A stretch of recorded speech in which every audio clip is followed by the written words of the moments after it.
My name is Clara. My husband is about to lose his job, and his wealthy boss said he would save us, but only if I spend the night with him. This is my story. It is a difficult one to tell, but I want to share it with you. Perhaps you are going through a hard time too. Maybe you feel scared. It is okay to feel that way. I was terrified. But through this, I learned something vital. I learned how to be strong. I am 25 years old and live in a big, loud city. It is a place of constant noise, crowded with cars and people. Sometimes the city feels overwhelming. We don't live in the affluent districts. We live in a poor neighborhood. Our home is small, an apartment on the fourth floor with no elevator. Every day, we climb those stairs until our legs are weary, but I love our little space. I keep it spotless and place inexpensive flowers in a glass of water, trying to make it beautiful. I live with my husband, Tom. He is 27, and we married 3 years ago when we were young and full of hope. We didn't have money, but we had love. And at the time, I thought love was enough. Tom is a quiet man with a kind heart, always trying to help others. He works incredibly hard to give us a better life, dreaming of one day buying a house with a small garden. That is our shared dream. But life is rarely easy. It can be very hard. Tom works in an office at a massive company, typing away at a computer and answering phones for long, grueling hours. He leaves at 7 in the morning and doesn't return until 8 at night, always exhausted. The boss of the company, Mr. Vance, is a wealthy man who cares for nothing but money. He is strict, shouting at employees and making them feel insignificant. Tom despises him, but we need the job. We have rent, food, and electricity to pay for. And in a world where prices rise daily while our wages stay stagnant, every penny matters. A few months ago, things took a turn for the worse. Tom started coming home looking pale and sickly. One night, I made his favorite dinner, chicken and rice, but he couldn't eat. He just stared at his plate. When I asked what was wrong, he tried to dismiss it, but I know my husband. I saw the worry in his eyes and the slight tremor in his hands. I took his cold hand in mine and reminded him that we are a team. We share everything. Tom finally broke down. With eyes full of tears, he told me that Mr. Vance was letting 50 people go. "I think I am one of them," he whispered. My heart stopped. We had no savings. We lived week to week. Without his job, we could not pay the rent. We would lose our apartment and end up on the street. Tom felt like a failure, sobbing into his hands. It broke my heart to see my strong, kind husband so defeated. I held him tight, promising we would find a way, even though I was terrified. 2 days before the expected bad news, Tom called me from work. His voice sounded strange, fast and nervous. He told me Mr. Vance wanted to have dinner with both of us to discuss Tom's future at the company. It made no sense for a rich boss to invite a poor worker to a fancy restaurant, but a small spark of hope ignited in my heart. Maybe Tom was wrong. Maybe Mr. Vance saw his hard work and wanted to promote him. I put on my one good dress, a dark blue one I had bought for a friend's wedding.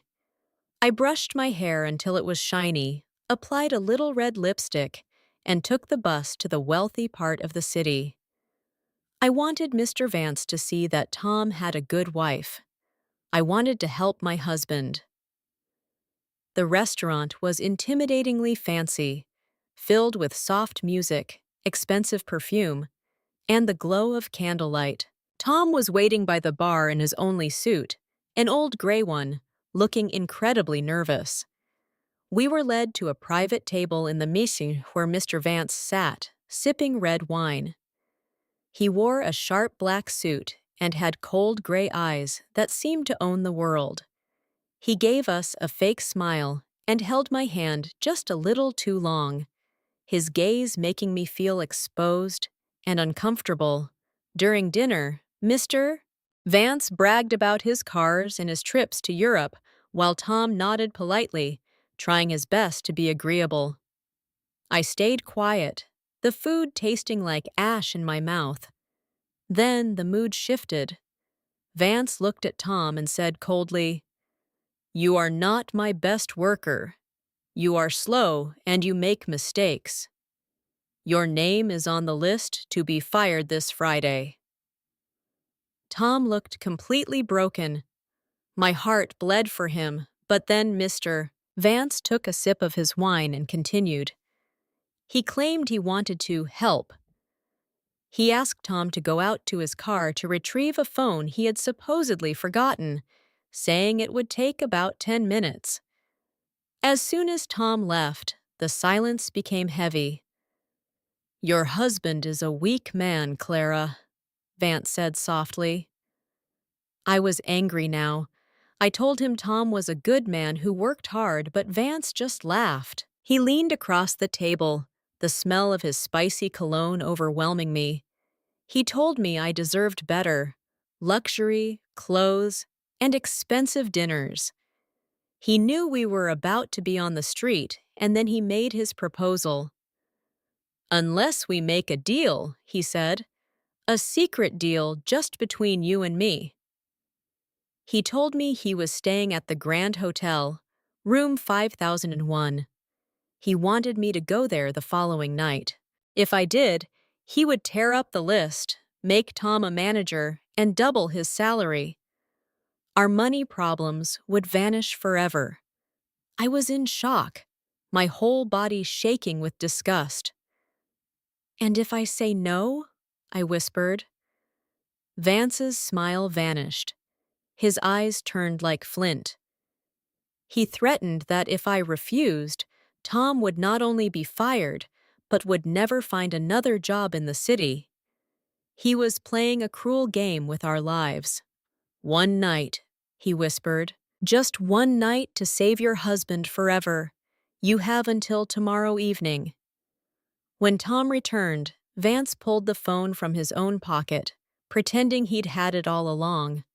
We left, and the cold night air hit my face like a slap.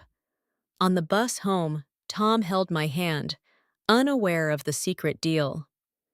That night, I stood in our kitchen looking at the dying flowers in the glass and sobbed. It was an impossible choice: sell my dignity to save my husband, or keep my soul and watch him be destroyed. I thought of my mother's words: "Never let anyone buy your self-respect. Money is paper, but your dignity is your life." I realized that if Tom's success was built on such a foul secret, it wouldn't be real. It would be a lie. On Thursday, I decided to tell Tom. We were a team, and I couldn't destroy our bond with a lie. When I told him everything, Tom's face turned a thunderous red. He didn't just get angry, he was furious. He wanted to go to the hotel and break Vance's nose, but I blocked the door. I told him that if he went to jail, Vance would win. Tom fell to his knees and sobbed, feeling like a failure because he couldn't protect me.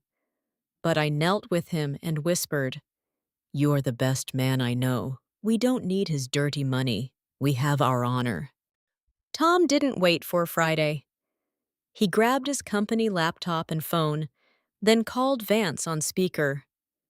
When Vance answered, expecting me, Tom's voice was steady and cold. "We don't want your deal," he said. "You are a disgusting man. I quit." Vance sneered and threatened us with the street, but Tom just ended the call. For the first time in months, a real smile broke across his face. We were broke, but we were free. The struggle that followed was harder than I imagined. We had $200 and 10 days until rent was due. Tom walked the city with 50 resumes, but no one wanted a man in an old suit. I looked for work in our neighborhood, but every shop was full. We sold everything. My blue dress for $10, Tom's watch for bread. We ate plain rice and sat in the dark to save electricity. One rainy Tuesday, Tom came home soaked and defeated, convinced he was a nobody. I held him and reminded him that the sun would rise again. The next day, I found a small bakery owned by a man named Mr. Rossi. It smelled like warm bread and hope. Mr. Rossi was old and his hands were tired. I told him about Tom, how he was honest and had stood up for what was right. Mr. Rossi liked that. He hired Tom to do the heavy work and me to run the counter. The pay was small, but it came with free bread and our dignity intact. Months passed. Tom discovered a talent for baking, and Mr. Rossi became like a father to us. One day, the old man told us he wanted to retire to the country. He didn't sell the shop to a stranger. He gave it to us. We became the owners of the bakery, working harder than ever to make it grow. We didn't have Vance money, but we had honest money earned with our own hands. It has been 2 years since that night at the restaurant. Today, our life is different. We have a modest home, fresh flowers on the table, and the respect of our neighbors. Tom is known as Tom the Baker, and his face is always relaxed, smelling of cinnamon and sugar. Sometimes I think of Mr. Vance, alone with his cold, empty wealth. He doesn't know what real love or respect is. We chose the hard path, and by losing everything, we found ourselves. If you are facing a difficult choice, be brave. Do not sell your soul. 0 is a clean place to build a strong house. Thank you for listening to my story on Learn English by Stories. You are stronger than you think. Choose the right path, even if it is the hard one. Never give up on your honor.